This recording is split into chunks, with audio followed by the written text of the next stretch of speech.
بسم الله الرحمن الرحيم الحمد لله رب العالمين والصلاة والسلام على سيد الأنبياء والمرسلين نبينا محمد وعلى آله وصحبه أجمعين أما بعد.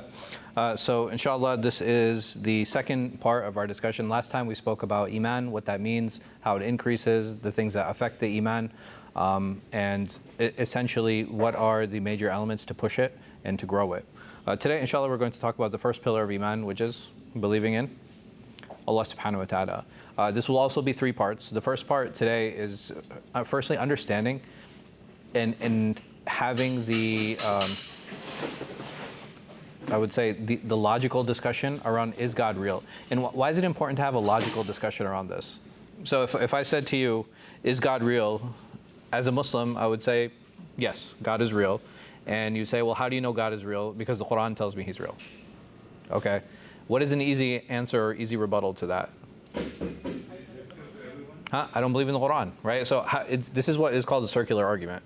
So if I say, okay, well, God is real, well, how is God real? Because the Quran is real. Okay, if I don't believe in the Quran, then that destroys that argument. On what basis can now I engage with an opponent on convincing him or talking to him about the reality of God? Why do I use logic? There are other tools that I have. Why do I use logic as a tool to engage with someone who doesn't believe in God? Because they tend to base their arguments on logic. Okay, well, I mean, why is that important? Someone might be like, well, I don't need to sink to their level, right? I feel like every person tends to be logical. That's it. So you have to understand, in order to build an argument with someone else, I need to have a shared reality, right? So if, for example, I said, hey, listen, this is a chair, and everybody agrees with me that this is a chair, now we have a base to actually start our discussion. But if I say, hey, this is a chair, and you respond to me and be like, no, this is water, can I have a meaningful discussion with that person? No, I can't. Why? Because we don't have a shared reality. The thing with logic is that... Brothers and sisters, my apologies. This is the second and final announcement. I have a RAV4 parked in the Iman spot. I need that vehicle moved as soon as possible. Once again, It's not mine. RAV4, license plate WVX7761. Is that okay? It's not. I don't own a RAV4, but. So logic is a shared reality amongst all humans, and that's why it's so easy to engage with others when it comes to this issue of God. That if we have a shared playing field, now I speak a language that my opponent can understand, and that's very important because Allah subhanahu wa ta'ala, even when He talks about the Prophet sallallahu alaihi wasallam, He says, "Ma alayka illa al-balagh," right? So you are not obligated except to relay the message. Now, meaning that the message has to be relayed in a language and in a way that allows the opponent to be receptive of that language, of that argument. Because if I speak to you right now in Chinese, is that fair to you? And I'd be like, well, I told them about Islam. Can I use that? I can't. Why? That's not my job. My job, again, when I relay a message, I have to make sure that I'm speaking the language and the style of the people who are receiving that. Because if I mess up one of these things, that person is not going to understand what it is that I'm telling them. So if I use Quranic language with someone and that person doesn't believe in the Quran, and I want us to think about it in this way, am I being fair to that person? No, I'm actually not being fair. I'm not being fair not only to that person, I'm not being fair to the message. Does that make sense? When I'm teaching and when I'm engaging others, I have to make sure that I engage them in a way that is meaningful to them. And the only way to do that is through humility, right? If I'm not humble, then I'm going to want people to understand the way that I understand. Well, I understand it like this, and I learned it like this. I know it like this. And people get upset, like, okay, well, how come he's not understanding like that? All that is arrogance. That's it. That is complete arrogance. That is not humility. Humility is actually learning to speak at the level of the person that's in front of me. Why? Because I sincerely want good for them. Why was it that, and I want us to put this in context as well. When we look at the pagan Arabs, when we look at the idolaters, when we look at the mushrikeen, why is it that, obviously not all of them in the beginning, but why were some of them receptive to what the Prophet ﷺ had to say? Like, I'm saying he challenged not only their belief system, he challenged their economic system, he challenged their social system, right? He challenged everything. And you still had some people who were like, let me listen to what it is that he has to say. Why? Why did they even show interest? It's humility. I'm sorry? Humility. They were not. Right, they didn't know him to be proud, right? At 100%. And you know how when we say like, oh, well, why do people listen to others or why do people engage with others? One of the things that we hear a lot is like, oh, this person resonates because of the authenticity, right? Have you guys heard this word before? It's like, no, he's being authentic or she's authentic. What does that actually mean? When we say somebody's authentic, what does it mean? Yeah. They're like true. Right, that they're honest. The reputation of being honest. Right, they have not just honest, but they have a reputation of being honest. Meaning that when I speak to this person, I know that the answer that this person gives me is what? It's going to be truthful. And consistent. And right, so part of being truthful is being like consistency, right? Because inconsistency can show, like this shows mistrust.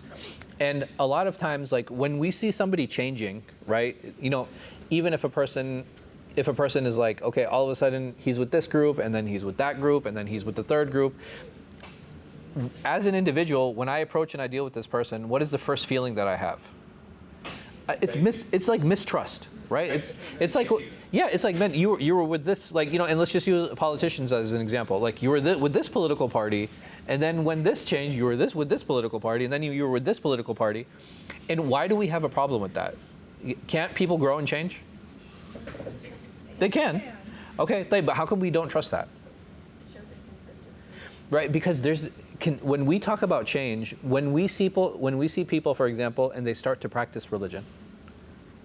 So they went from maybe being irreligious, maybe they weren't practicing, maybe they weren't praying. All of a sudden we start seeing this person more. They start coming to the masjid more, they start engaging more, they start volunteering more, right? Like you start seeing them actually change. Like they become kinder, they become nicer. Is it easier now to trust this person? Even though there's a change, right? There's a change that's happening there. How come it's okay for me to trust that person? Because the change has happened gradually. It's not Right. overnight. Exactly. Like this, not because the difference between one is flip-flopping, and the other one is gradual. Growth, right? And when we see growth to a human being is very what? It's very natural. Which is why, like when we're adults, I see somebody and I know, okay, well, I saw him a few years ago and he was drinking from a bottle, and now he's like 7 years old and he's not drinking from a bottle anymore. Am I going to stop and be like, how come he still doesn't drink from a bottle? Is that inconsistent? How come we don't say that? Because it's growth. And it's something that we as human beings, we recognize. We recognize growth, we recognize change, we recognize positive movement. So building that trust is really important. And one of the ways, again, to build trust is to speak the language of the person that's in front of me. And one of the base languages that we can use to discuss, especially the issue of God, is logic. Right? We have to logically engage. Because if we don't logically engage, people are not going to understand any other language, because that is the only language that we as human beings share. So, how do we know God exists? It's logical. All right, it is actually very logical to believe that He Azza wa Jalla exists. Why is this even an important discussion, though? Like, someone might be like, it's natural. Like, yes or no? It's natural. Like, believing in God is like a very natural thing. Some people struggle with it. All right, some people still struggle with it. So that's part of the reason it's an important discussion. Why else? Are there people who don't believe in God? Yes, they do. Are there people who believe in multiple gods? Yes, there are. What else? What other reasons? Why is this an important discussion? Is it important for me as an individual, as a human, as a Muslim, to understand that there are logical arguments that even Allah subhanahu wa ta'ala presents into His existence? If it wasn't important, why would Allah discuss it? Does that make sense? And atheism is an old religion or is a new religion? Very old. It's very new. Yeah. Atheism is very foreign. It's a very foreign thing. It's actually a very modern religion. I think, I remember reading somewhere, I thought they put it best, like atheism is the only religion without a prophet, right? There's so much studying done. Yeah. They think about it constantly. Sure. More than the ones who believe Yeah. in Allah. Yeah. Right. So, and the thing is, I remember there's actually a really good discussion on this one time. There was a Jew, and he was at an atheist conference, and he asked them. He said, "Have you guys ever for a moment doubted your atheism? Like, have you ever doubted that God doesn't exist?" And he's like, "Raise your hand if you have." He's like, "Nobody raised their hand." He's like, "I've doubted multiple times if God actually exists." And he said that to me shows that that I'm willing to challenge what it is that I believe, but you're not willing to challenge what it is that you believe. It's very interesting, right? And how come, why would I be afraid to challenge something? Why would I be afraid to push against something? You're afraid it's a weak person. Right, I'm afraid it's weak, right? And I'm afraid that the moment that I touch it and it falls over, all of this I had built up, and all of this friendships, and all of this social structure, and all of this network that I have created, what's going to happen to it? It's all going to collapse, right? It's all going to collapse, and it's terrifying, right? Imagine you spending your whole life building something up like this, and all it takes is a, right? And it all falls apart. These things can be very crushing for people, very crushing. And this is why, even as Muslims, and I want to be very poignant in pointing this out. Even as Muslims, we have to make sure and understand what our foundational beliefs are. We have to understand this. Who can summarize what our foundational beliefs are? It's like 5 pillars. The 5 pillars of Islam, 100%. Believing in Allah and His Messenger, praying, fasting, zakat, hajj. Good. That's one part. What's the other part? Reason why. I'm sorry? The reason. The reasons for that? So we can get into the mechanics. I'm okay with that. But I'm saying, what else? What else do I need to believe as a Muslim? What is fundamental to a Muslim's faith? It's the oneness of Allah, the oneness of Allah. Okay, Tawheed. No, for sure. No doubt. But that would fall under those 5 pillars. What else? Submit to Almighty. Okay, again, Tawheed. What else? Also part of Tawheed. The 6 pillars of Iman. Yes or no? Right? Believing in Allah, believing in His books, believing in His angels, believing in His messengers, right? Believing in the last day, believing in the qadr, The day of judgment. the day of judgment, right? These are all fundamental pillars of faith. Also, believing in those things that Allah subhanahu wa ta'ala prohibited. Like what? Drinking alcohol, murder, lying, stealing, backbiting. Anything else? Is anything else fundamental? Zina. Yeah, the prohibition of zina, sure. No, but I'm saying, is there anything else fundamental to the religion? If someone came to you and said today, I don't believe in Dajjal, for example, I don't believe. in Dajjal, Dajjal. That's I mean, okay. this is. it's not, remember we're talking about fundamentals. It's not fundamental. If someone doesn't believe in it, you might say like, oh, this person's not Sunni, right? You can say a lot of different things, but that is not a core part of the religion. The one who was sacrificed, or the one Ibrahim alayhi salam, he took the sacrifice. Is it Ismail or is it Ishaq? Old discussion. Yes. Does it matter? No. No, not really. Do we, as mainstream Sunnis, is there a belief that we have in these things? Absolutely. Yeah, for example, if you ask me, like, do you believe in Dajjal? I say, yes, I believe in Dajjal. Do you believe in the Mahdi? Yes, I believe in the Mahdi. Do you believe that it was Ismail who Ibrahim alayhi salam took? Yes, I believe that was Ismail. But personal belief is very different than core beliefs. Does that make sense? Right? So these are the core beliefs of Islam. And why is that important? This is important for a number of reasons. And part of those reasons is that there are people who are holding on to Islam with a thread. Right? They're holding on to their Islam like this. And if you force them to believe in something that is not core, it's very easy for them to what? To let go. Right? It's very easy for them to let go. Does it mean that I have to be this person's best friend? No, like not at all. But I should never discourage anyone from having their belief. It's like, I remember there was a group of brothers, they walked into my office one time, they're like, Sheikh, like you need to talk to him. And I was like, huh, what happened? He was like, he doesn't accept the Dajjal. I was like, okay. And they're like, ah. They're like, what do you mean? I said, Ya Ikhwan, what are the 6 pillars of Iman? What are they? And I said, is one of them Dajjal? They're like, no. I was like, is Dajjal mentioned in the Quran? They said, no. I said, okay. I said, listen, if you're asking me, I do. I believe. It is part of my Sunni belief that there will come Dajjal, that the Mahdi will come, Isa alayhi salatu wasalam is going to return. I believe in all those things. What if people reject those things? Even could you Yeah. explain Dajjal? Because I don't think my Yeah. husband knows the concept. Sure, of it. sure. So Dajjal is essentially is translated as the Antichrist, right? This is a being that exists, that Allah Subhanahu wa Taala created. He will give him the power. He will give him a few powers. He'll give him the power to bring life to death.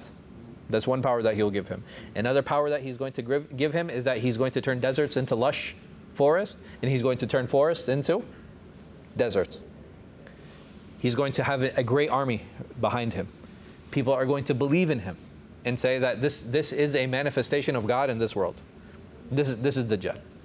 And even the Muslim, even when the Prophet ﷺ, he said, if you see Dajjal, what should you do? Run away. Run. Run. Don't try to engage. Don't try to fight. Right? You are wasting your time. And the only two places he will not be allowed to enter are Makkah and Medina. Makkah and Medina, these are the two places that he will not be allowed to enter. So this in summary, this is Dajjal. But at the end of the day, like I said, it's very important for us as Muslims to understand what our core beliefs are. Because it is through those core beliefs that you can always build on. And if someone is having all kinds of doubts, all kinds of problems, I can whittle down the religion to this much, right? I can whittle it down to the core. There are people who come to me sometimes, they're like, Sheikh, I have problems doing my 5 daily prayers. Can I give them advice and tell them like, oh, it's okay, let's start with 2? No, I can't. Why? Because I have to do 5.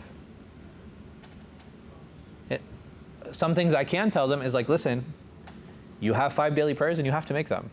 This is the baseline. This is the minimum that Allah Subhanahu wa Taala demands. You cannot go less than that. If someone is like, okay, 2.5 is a little high, can I do 2% of my zakat? Do I have to fast all 30 days? Can I fast like 15? I had a parent call me one time. He's like, my daughter, she just had her cycle and she's never fasted before. What do? I was like, listen, make her make intention every day. She has to make intention every day. See how far she can go. If she can't do it, she has to make it up. But she cannot stay away from making that intention. She has to. But again, it's very important for us to understand what our core values are. It's very important for us to understand what our core Islam is. Because that actually brings a sense of unity and closeness between us, because it helps us understand. And even people who differ with us from the Muslim schools, right? Like from the Muslim sects, whoever differs with us, it doesn't mean I need to be your best friend. It doesn't mean I even need to go and pray with you. It doesn't mean I need to open an Islamic school with you, right? I don't need to do any of those things. But if someone is coming and oppressing them and hurting them, what do I do? I have to go and help them. That is their right as a Muslim, that I help them. Why? Because I believe that we share these core values. And that's what matters, and that's what's important. So this is the first philosophical question that we'll discuss and we'll get in today. Is God a necessary being? What is it, and what does that mean? Huh? It's like a breath. Is he like essential for us? Right. It is for the existence of this universe. Do you need a deity? Do you need a God? That is essentially what this question is. Or is it possible for this creation? Well, creation is probably a charged term, right? But is it possible for this universe to exist without a God? No. We as Muslims answer absolutely not. There's no way. There's no way that this could exist without a creator. There's no way this could exist without a divine being. There's no way this could exist as a God. So how do we know God exists? There are about 6 or 7 different arguments. What's really interesting about these arguments is these arguments were developed significantly later. Allah subhanahu wa ta'ala, He presents these arguments when? About 1,500 years ago. Right, so we're in 1447 now. So you're talking, and then some of the verses are pretty early. Yeah, you're talking about 1,460 years ago or so. These are where these arguments are being presented. Now, what are some of these arguments? The cosmological argument, and we'll talk about these in detail, inshallah. Meaning that everything has a cause. This is what the cosmological argument is. That how do I exist?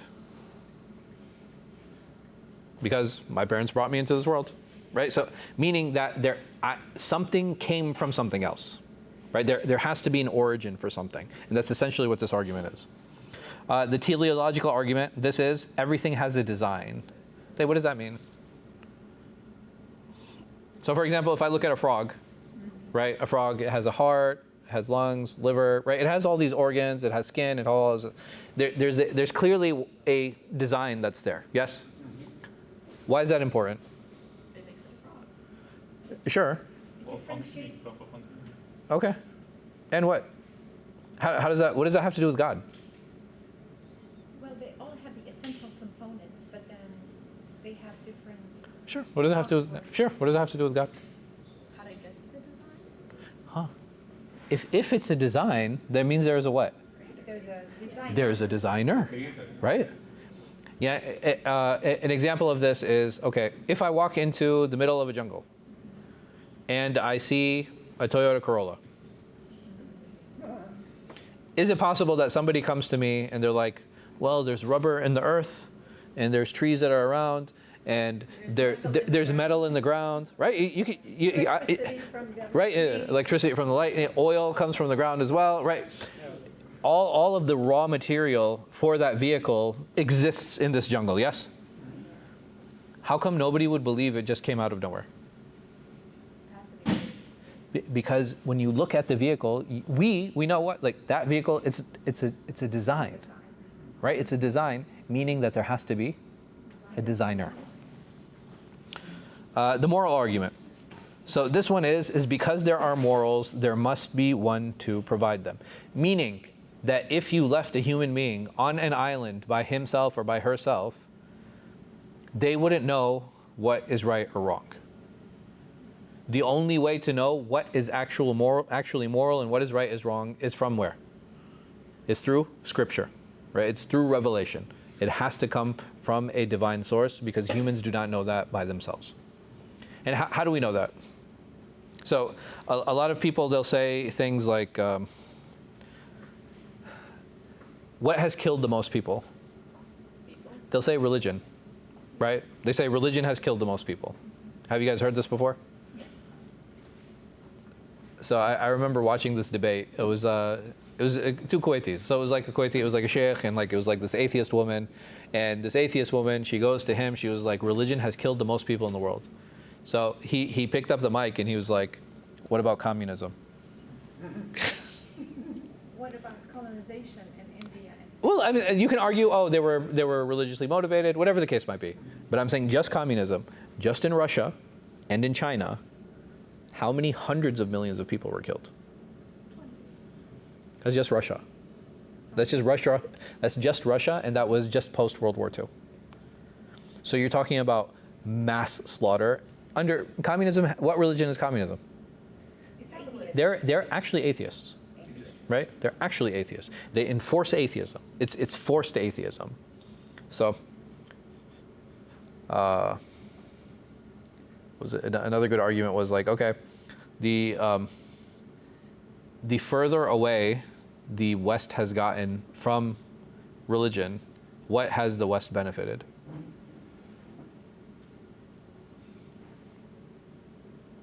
More broken. I'm saying more broken marriages, more broken families, more confusion regarding sexuality. Yes, that's part of that. Have any of these things actually benefited society? No. What? Murders, drug use, just general sexual promiscuity. And someone might say, oh, well, you know, why is that a problem? Why is that an issue? Disease. A feeling of emptiness, right? There's actual emptiness that people feel. Because why is it that they engage in these acts so often and so frequently? What are they trying to do? Right, they're trying to fill their heart with something, right? They're trying to fill their heart with, and they think what? That this is the way to fill that pain in their hearts. And it's really sad. It's really unfortunate. And it's like, okay, well, you know, this is what happens when you move away from religion. This is what happens when you move away from spirituality. The ontological argument, because there is a greater, there must be a greatest. Now, I'm not here to. I can share which argument is my favorite, but all of these will have different weights in your hearts, and that's fine, right? I don't think. I think all of these are different ways for us to personally rationalize, and I think that's fine. I think each and every one of us, there's going to be an argument that resonates with us personally more. The contingency argument is everything is dependent, therefore there must be an independent. You guys follow this one? Very nice. So it's like, you guys have seen dominoes, right? You know how like the dominoes, they fall? So if I come to the end of those dominoes, right, and I see the last 10 fall, well, can I say that those last 10 fell by themselves? No. No. Well, something had to. So what do? I go to the 11th. And then where do I go? I have to keep going back until I find what? Until I find the original and the first domino. So is God necessary? Which one of these arguments do you think answers this question most appropriately?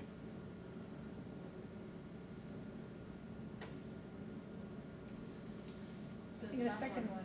The last one? Yeah. Last one? Okay. I agree. Right? It is the last one because again, it's that domino one, right? Because in order to have this setup, you need what Aristotle called the unmoved mover. Right? Everything else is dependent. Yes. Was Aristotle? Aristotle is a Greek philosopher.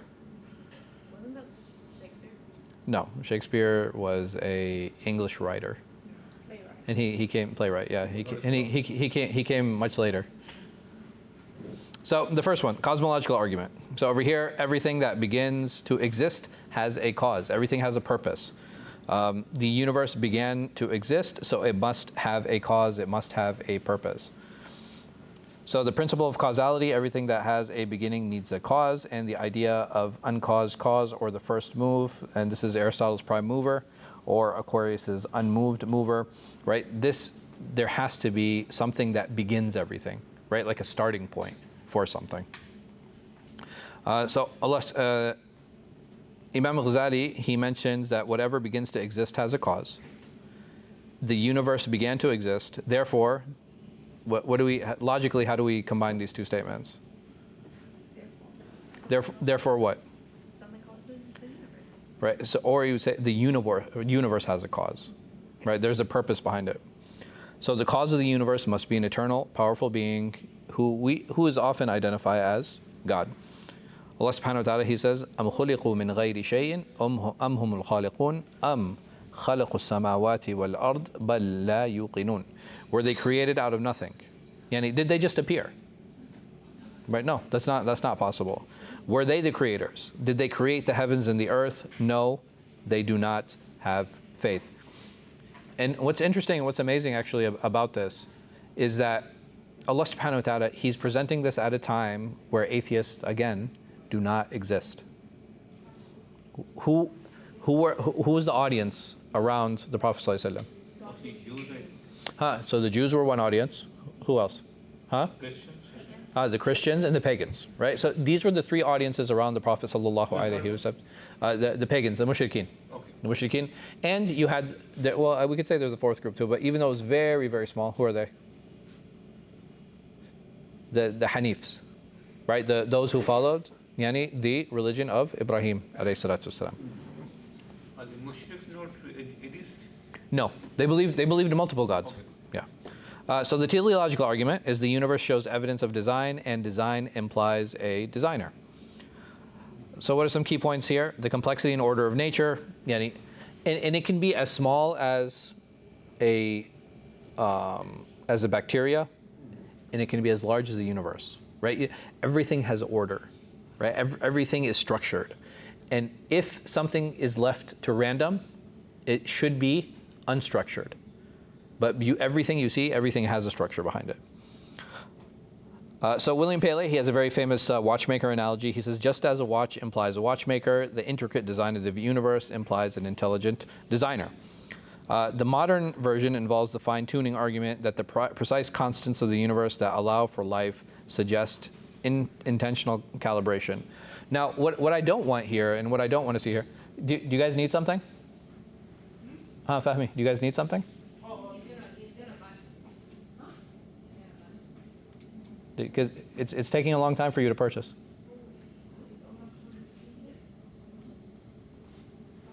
Okay.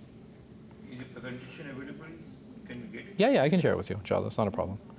So the thing that I don't want to do is like, because have you guys heard of the God of the gaps argument?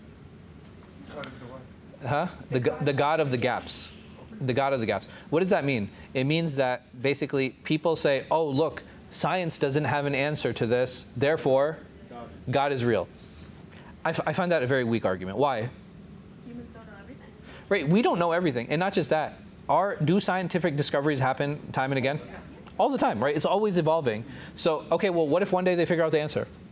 Does that mean that God is no longer real? Right? So I don't want us to fall into that.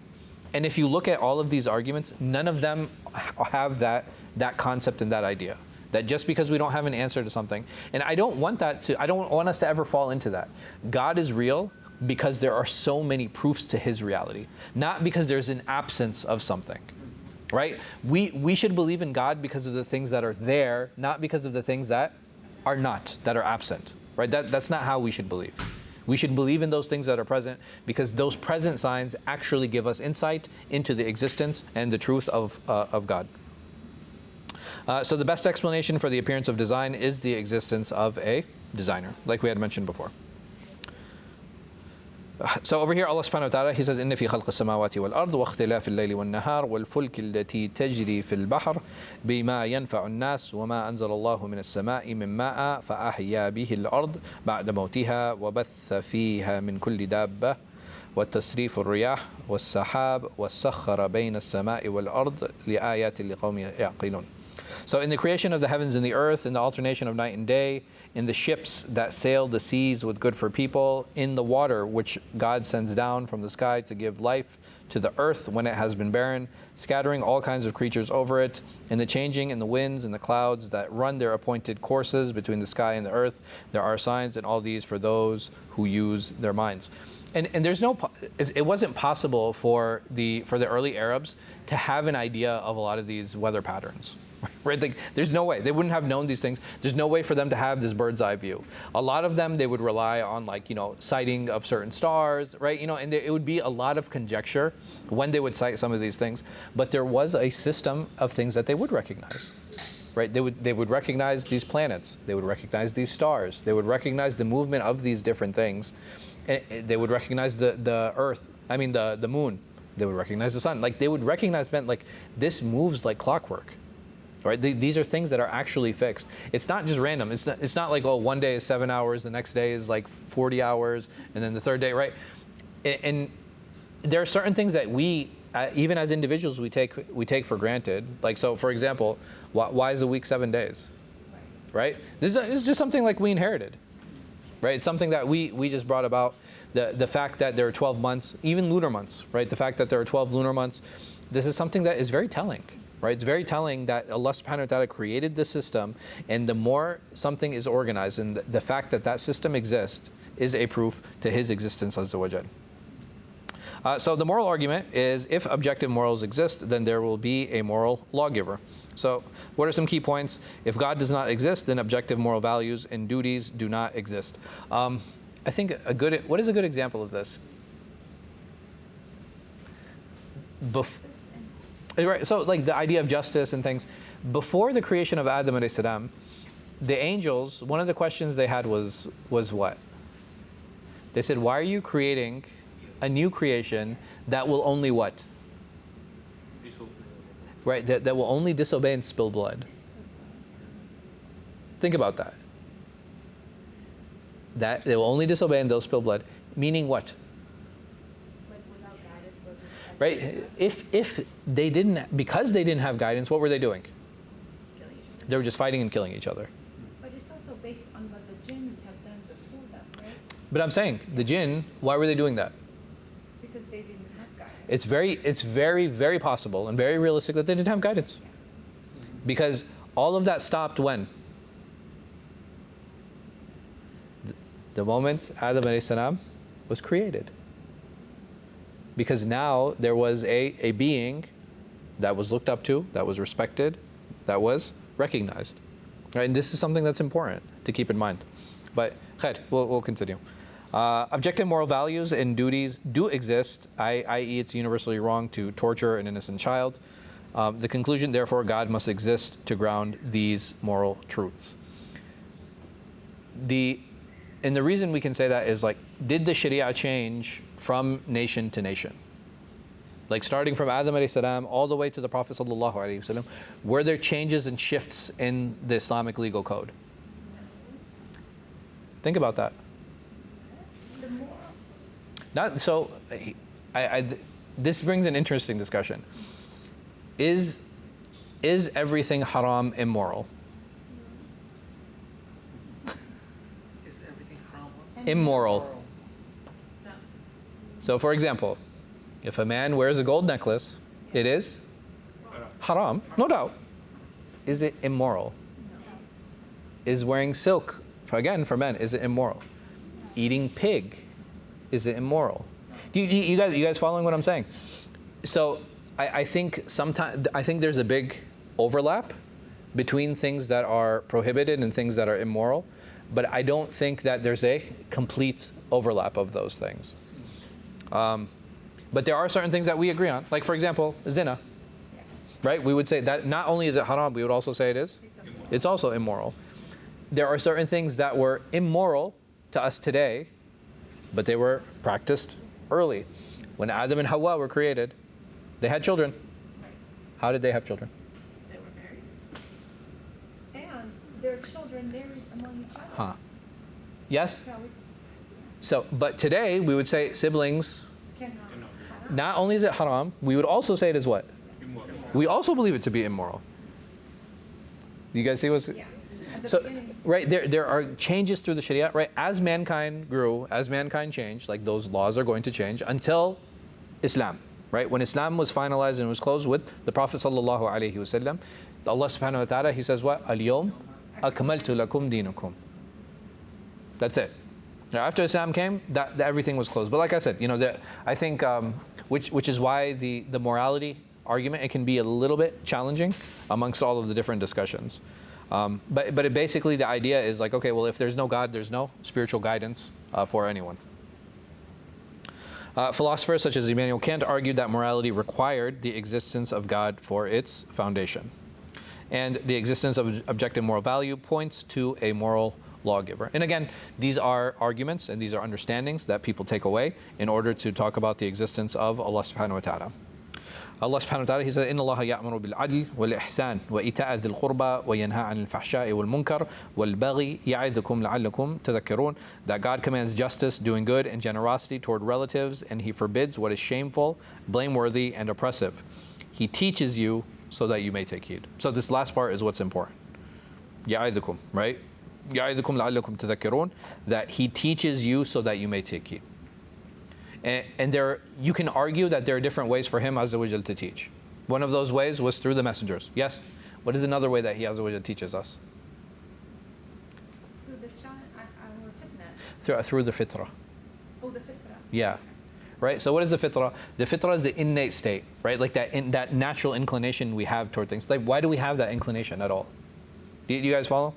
Yes. Right? So we as human beings, we have a natural inclination toward honesty. Like we like honesty. We like transparency, right? Like we incline and we lean toward these things. Why is that? Because Allah subhanahu wa ta'ala has placed the love of these things in our heart. So the ontological argument, this one is the argument is based on the very concept of God. What are some key points? That it is first articulated by Saint Anselm of Canterbury. God is that than which nothing greater can be conceived.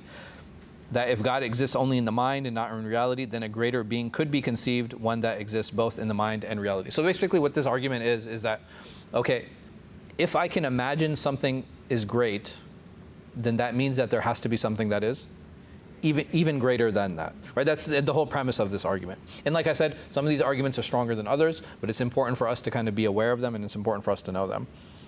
Therefore, God must exist in reality, since existence is a necessary attribute of the greatest conceivable being. Because there are certain things that we can conceive in our minds. Like, so for example, I can conceive of a unicorn, I can conceive a dragon in my mind. Yes or no? So then the question might be like, okay, Tayyib, if I can think of those things in my mind, how is that going to be a proof? It's like, okay, well, are there beings that are greater than those beings? Are there things that are more useful than unicorns? Are there things that are more useful than dragons, right? And you can start going up. And in Islam, we would say, okay, well, what are some beings that would be greater than these? You say, well, angels.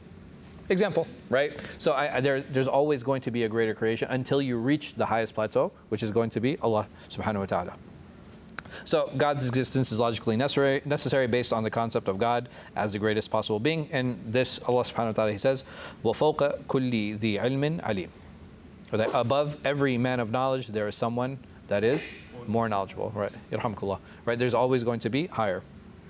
The contingency argument, and basically this is everything that exists contingently, meaning that something is reliant on something else. This is different from the cosmological argument in that everything that is here, there's a cause to that, right? That individual thing. The contingency argument is talking about the chain of events, right? It's not talking about the individual event, which is the cosmological one. The contingency argument is talking about the series of events that led to us. So contingency beings require a cause or explanation outside of themselves. Yeah, meaning that could I have brought myself into existence? No, right? What does that require? That requires pre-knowledge, it requires design, it requires like a number of things, and that's why it's impossible for that to actually happen. There must be a necessary being whose existence is not contingent, but rather self-existent. Meaning that, okay, for me to exist, I need my parents, and they need their parents, and they X, Y, Z, right? And you just kind of keep going back. And eventually you get to a point where Allah subhanahu wa ta'ala, where you have God, is a self-standing being that doesn't need anything. And someone might argue, it's like, okay, Tayyib, well, what if there was a God that created that God? That's not God. Then that being, right, that created being is not God. Who is God then? The one that created. Does that make sense? Right? Yeah. So because we're talking about the beginning point. And Allah subhanahu wa ta'ala, one of the terms that He describes Himself with is what? Al-awwal, ahsant. The beginning. The first. Right? And this is something that's really important. Thomas Aquinas, and he said the universe is contingent upon, oh man, I can't even read that because it's white on white. Is contingent, requires an explanation beyond itself, which is God, and the existence of a necessary being explains why there is something rather than nothing. Allah subhanahu wa ta'ala says, قُلْ هُوَ اللَّهُ أَحَدٌ اللَّهُ الصَّمَدُ لَمْ يَلِدْ وَلَمْ يُولَدْ وَلَمْ يَكُنْ لَهُ كُفُوًا أَحَدٌ. So this is Surah Al-Ikhlas. I'm sure all of us know it. Why did Allah subhanahu wa ta'ala, or why was this revealed? Do you guys know the reason? So the Quraysh, they came to the Prophet sallallahu alaihi wasallam, and they asked him, and they said to him, they said, "Ansib lana rabbak." They said, "Give us the lineage of your God." Like, where's he come from? Like, who are his parents? Like, what tribe is he is he a part of? So how does Allah subhanahu wa ta'ala answer? He said, "Say the truth is that he is one, the eternally sufficient unto Himself. He begot no one, nor was He begotten. No one is comparable to Him." So Allah subhanahu wa ta'ala, He summarily gave them this answer. It's like, hey, whatever you're thinking, He's what? He's not that. He's beyond that. Whatever it is that you were thinking, whatever it is that you had in your mind, He Azza wa Jalla is completely beyond that. So what arguments do different polemic groups use? These are different groups of Muslims who basically, remember we were talking about that core belief? Some of them are inside what we call our Sunni belief. So who are the Sunnis here? Do you guys know? The top one? So the top one for sure. And the next one also. These are also known as Sunnis. The Sufis, they're not a group in and of themselves. They kind of mix in with all of these different groups. The Mu'tazilis, do you guys know them? They're very logic. Everything is based on reason, right? It has to make sense. And then the Islamic philosophers, they're very close to the Greek philosophers with many Islamic elements to what it is. So you have people like Ibn Sina, right? You have Ibn Rushd. Like, these are very famous Islamic philosophers. So as you can see, we have a spectrum of different groups and a spectrum of different beliefs. So The first group, they use the first two a lot, right? The cosmological argument, right? There has to be a cause to everything. Everything has a design. They use this argument quite a bit. The Mu'tazilites, they use the bottom three, right? They use the moral argument, the ontological one, they use the contingency one. The ontological one, do you guys remember what all of these are? Who can summarize them? I know. Yes. The moral one is that you can't have morals without someone creating those morals. Okay. The ontological one Mhm. is like dominoes. No. Or was that the last one? That's contingency. That's the design. No, that's teleological. Teleological is design. The first, the last one was like greater than greater, like, So that's ontological. okay. Yeah. And the contingency is the domino effect. It's like the dominoes. Ah, sounds good. And the cosmological is that everything has a cause. Everything has a cause, right? Teleological is everything has a design, right? So if we had to summarize them, cause, design, morality, greater, and the last one, dependent. So this is a way to summarize them. So the Mu'tazilis, they use these arguments. The Islamic philosophers, they mainly use the contingency argument. And the fitra argument, the fitra argument is like, okay, well, everybody has a fitra, right? Everybody has this natural inclination. That is a proof that there is a God. So this was also used by the Ash'ara, the Maturidiyya, and the argument from experience, this was used by the Sufis. And we'll talk about what that means and what that entails. If Yes. everybody has a fitra, Yeah. why are the Zionists behaving the way they are? So, It's a fitra. sure. Can the fitra be corrupted? Yes. 100%. And how do we know that? Because there are people who make zina, there are people who lie, there are people who steal, there are people who murder, right? In the case that you're talking about. So it's very clear that all of these things happen, unfortunately. And how does it happen? It happens because they either, like most of the time, it's because the people corrupt their own fitra. Yeah, Allah protect us. So the argument from experience, like what does that mean? So this is basically, many people claim to have personal experiences of God. And I'm sure many of us had, right, in different points in our lives. So it's not really like a logical proof, right? It's more of like a feeling, if that makes sense. People have this religious experience and they have this spiritual experience, and they're like, oh, because I had this experience, therefore there must be a God. Critics, they call this subjective, but the universality and the transformative impact of such experiences can be used as evidence, meaning it's happened so often, right, across different cultures and different religions, that it's not possible that all of them kind of agreed on this and came to this conclusion, that would have so many people that would come to the same conclusion.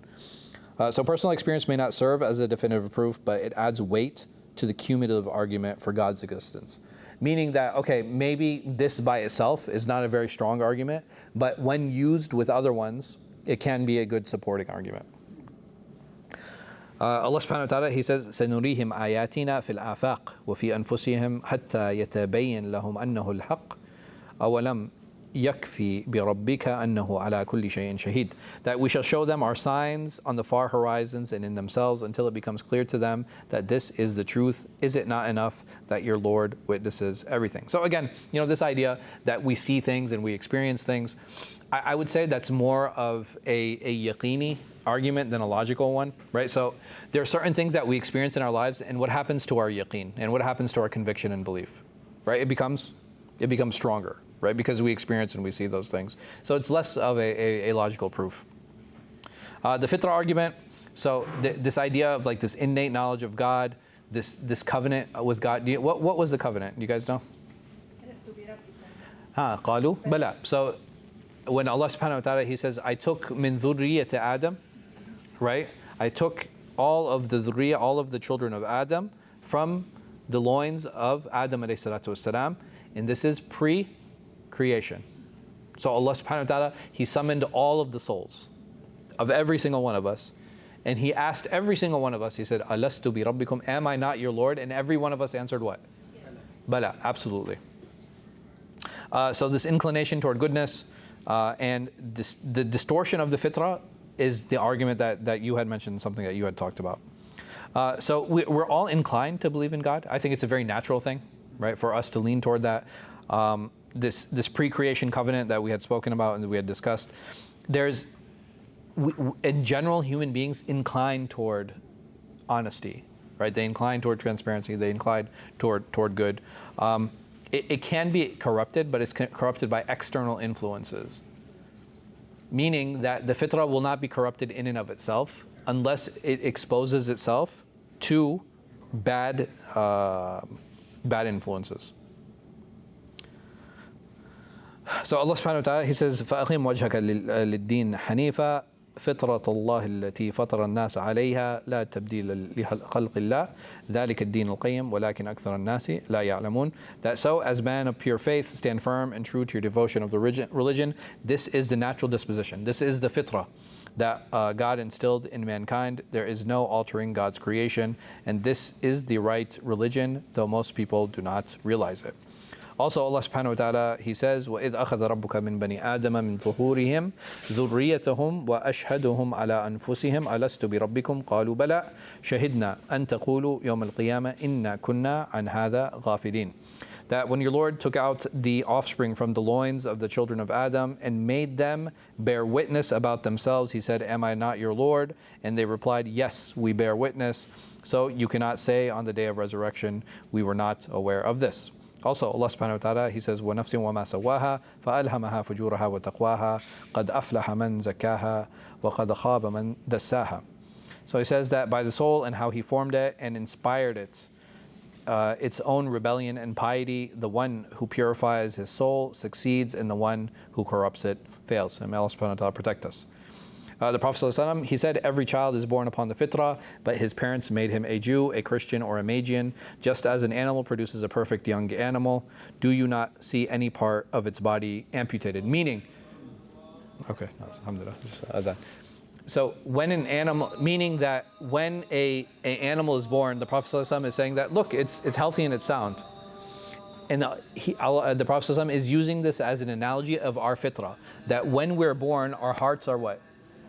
Our hearts are pure and our hearts are sound. It is only from external circumstances, whether that animal get cut, whether it gets cut or whether it gets hurt. That is something that happens outside. It's not something with the animal itself, and it's the same way with the heart. Yeah. Are born with disability. Sure. I mean, so here, is that the norm or is that the exception? It's the exception. It's the same thing. You know what I mean? So can you have, mutated, amputated? Yeah, all of those things happen, right? So when you have, in general, when Allah subhanahu wa ta'ala, when He says like, aqimu salah wa ita zakat, is He talking to those people who can't pray? Right? He's talking about in general, the general population. Most people have the ability to fulfill these obligations, and that's why Allah subhanahu wa ta'ala is addressing them. And even here, the Prophet ﷺ, every time he gives an example, meaning that this is the majority of cases. So are any of these arguments wrong that we had discussed today? No, but they complement each other. Right, they can't complement. No, there's nothing that's wrong. They're all logical proofs and deductions, right? So these are just logical arguments. Even Allah subhanahu wa ta'ala, He might not use them directly, but He definitely alludes to them.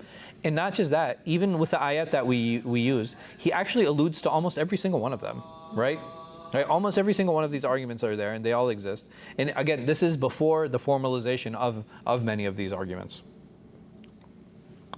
So whichever one you feel brings you closer to Allah subhanahu wa ta'ala, then that is the argument you should individually choose. Again, the idea behind this discussion is that I want us all to walk away with this with full belief, saying that even if I didn't have the Quran available to me, I would still what? I would still find a way, and I would still have a logical means of believing in Allah subhanahu wa ta'ala. That's how true He Azza wa Jal is. Does that make sense? That independent of that, that is how true He Azza wa Jal is. And that's what makes this so important.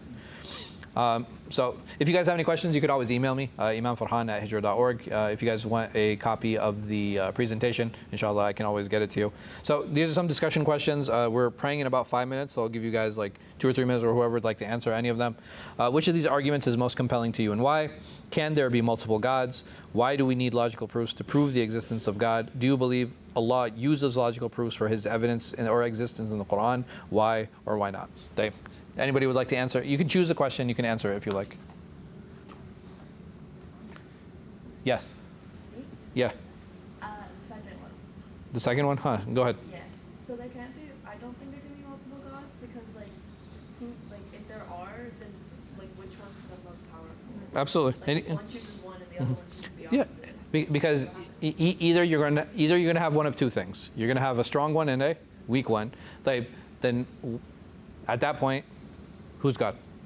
Right, it's the strong. And if they're both equal, what would happen? Allah subhanahu wa ta'ala, He says, لَفَسَدَتَا. Meaning that one God would create something, what would the other God do? Cancel it. Right? The two parties. Yeah, they would constantly be like, and not just that, even if something came out of this, it would be what? It would be chaotic, right? It wouldn't be orderly. So these even this argument, Allah subhanahu wa ta'ala, He uses in the Quran. Yes? Also, it contradicts the like actual meaning of like the word God itself. Sure, 100%. Because there are two ways, basically, that shirk happens. One is that there is a being that is able to challenge God, or the minor shirk, and this is or the lesser form of shirk, I should say, that the pagan mushrikeen they used to practice. They said, no, these beings, they can influence God. Does that make sense? This is why they used to seek intercession. This is why they used to do what they do. They say, they have the ability to influence God. Even that is shirk. Right? So one is equal and one has the ability to influence. Both of these are shirk. Which, Mhm. Yeah. Yesterday we were at what kind of restaurant was it? Uyghurs? The Uyghur. Yeah, the Uyghur. restaurant. Yeah. And then there was a new convert outside Mhm. making a point of somebody must go in and talk to them to take down the evil eye kind of. Yeah. And he's like, how can you do shirk with Allah? So the shirk argument becomes a lot more challenging in those situations because it's like, all right, is this a tool that you feel that Allah subhanahu wa ta'ala, that is from Allah, right? Which is not. Yeah, well, yeah. Listen. You can argue on like, oh, this is stupid, right? Or this is superficial, or this is like, this is, what I mean, like this is silly, and I'm okay with those discussions. But saying something is shirk. So, for example, sometimes people do this. If I buy a brand new car and I was like, oh man, subhanAllah, and I scratch it, right? People do that. Right. Evil eye. Why do I do that? Huh? I just get angry at my new car and I scratch it. No. What? Because I want to protect it from the evil eye. Is that shirk? No. No. But it was mentioned in the Quran that there is, What? there is hasad. No. I'm saying, listen, all of those things are real. I'm saying, as part of our belief, how do we protect ourselves from it? That's it. That's it. With the Quran, dua, adhkar, making sure I'm praying on time, make sure, what I mean? Like, all of these are different ways to protect myself from those things. If I use these little tools, again, I have no problem arguing that this is silly, this is ridiculous, you shouldn't do this, but saying it's shirk, unless somebody said, okay, well, why are you hanging this hand, or why do you have this eye, blah, blah, blah. No. I actually believe it has power over Allah. Oh, okay. That's shirk. Does anybody believe that? I don't think so. Yeah. Like I said, I think it's silly. I don't practice it. I discourage it 100%. I think it can lead to superstitious beliefs, for sure. But I don't think anybody believes this is independent from Allah. Yeah. But isn't how is it? Some people used to think they could influence God. Yeah. That's exactly what the mushrikeen did. So the pagans, they used to ask Lat, Manat, Uzza. They believed that these were Allah's daughters. They're like, why would they ask them? They say, because they could influence Allah. But in Islam, we have a shafa' system too. Yes or no? We have intercession. Right. So they do shafa', and we have shafa' too. What is the difference between the pagan shafa' and the Muslim shafa'? What is the difference between these types of intercession? They're both intercession, yes or no? The mushrikeen, they're saying, they're asking their gods, go talk to Allah to influence Him so that He can change this. For us, what is the difference? Well, those are the gods they created themselves, whereas God is saying, on the day of judgment, Malaika would intercede for you, but not. Sure. Okay. You know what? This is something practiced by many Sunnis. I believe this pious person, I want them to intercede on my behalf. They can help themselves. Yeah. That's besides the point. Again, silly, ridiculous, I don't think this is healthy or good. But how come this is shirk and that's not?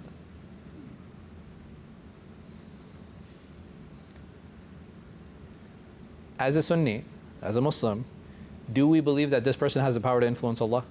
No. That's the difference. I mean, going to a peer or whatever. Yes.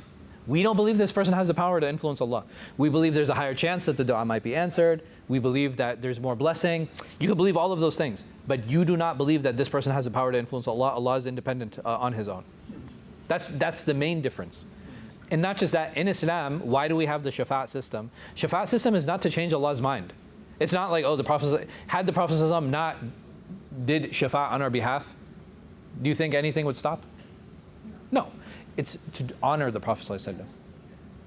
The people who memorize the Quran, the people like all the children, the martyrs, the angels, all of these things. Why? It's to honor those people. That's why the intercession happens. Does that make sense? That's the only reason. It's not to it's not like, oh, the angel came and now Allah changed his mind. La hasha. Allah subhanahu wa ta'ala is independent. He's not influenced by anyone. He Azza wa Jal, when He made His decision, He made His decision. He allows these things because He wants to honor them and He wants to raise them. That's the only reason it happens. Very different from the mushrikeen. خلاص. I think we'll stop here, inshallah. They're about to make iqama. Wallahu a'lam wa sallallahu ala khayri khalqin nabiyina Muhammad wa ala alihi wa sallam. Inshallah. So I think next week we'll be continuing. I think how to. I said how to define Allah. I think that's what we're going to do next week, inshallah. Next Tuesday. Next Tuesday, inshallah. سبحانك اللهم وبحمدك اشهد ان لا اله الا انت استغفرك واتوب اليك